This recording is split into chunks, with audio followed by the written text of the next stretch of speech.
I want to talk a little bit in the few minutes that we have left about the cognitive environment or this split in the country. You know, two teams, MAGA, anti-MAGA, right now.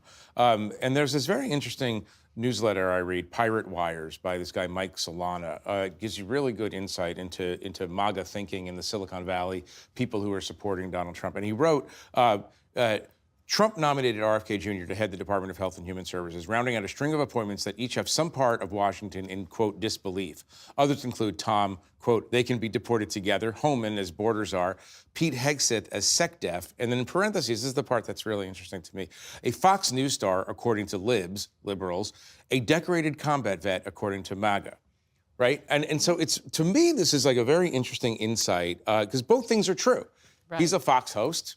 And if you're anti-Trump, you're like, how could you possibly nominate a Fox host, a morning host, no less, or a weekend host, to be Secretary of Defense? Not even prime morning, time. and weekend. And nothing wrong with being a television host, apparently, but from the MAGA side, from the Donald Trump side, it's like, hey, why are you disparaging this decorated combat veteran? And so my question is help us understand why everything is so bifurcated. Mark, this is like an essay question I'm going to give you.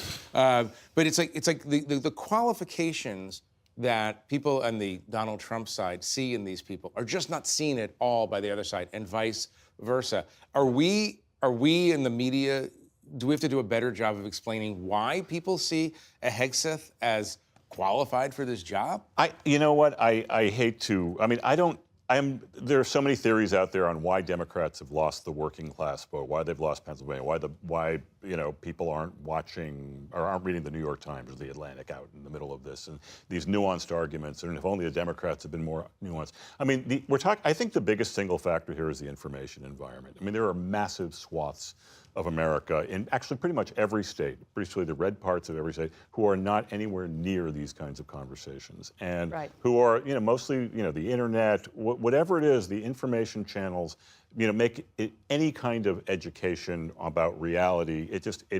I mean, again, there's not like an easy way to tie this up with a bow, but it's not. We're just not talking the same language. But Elizabeth, I mean, you run the New York Times bureau in Washington. You're right at the center of this. How do you figure this out going forward so that people understand on both sides why the other side might think the way it does? Well, we go out into the country. The national desk does. We're here in Washington, but we had a conversation this morning at the Times about shouldn't we go out and ask Trump supporters, people we actually interviewed for our polling, who talked to us, about what they make of these selections. And our guess is that they're not paying very much attention to them at all. We're obsessed with them in Washington, and they're like, oh, that's fine.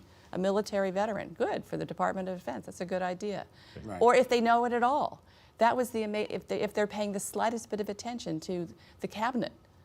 Right. I mean, so I think Donald Trump made people feel good. His supporters feel good. There was an emotional connection. He was a showman. I mean, we can go on and on and on about what he did.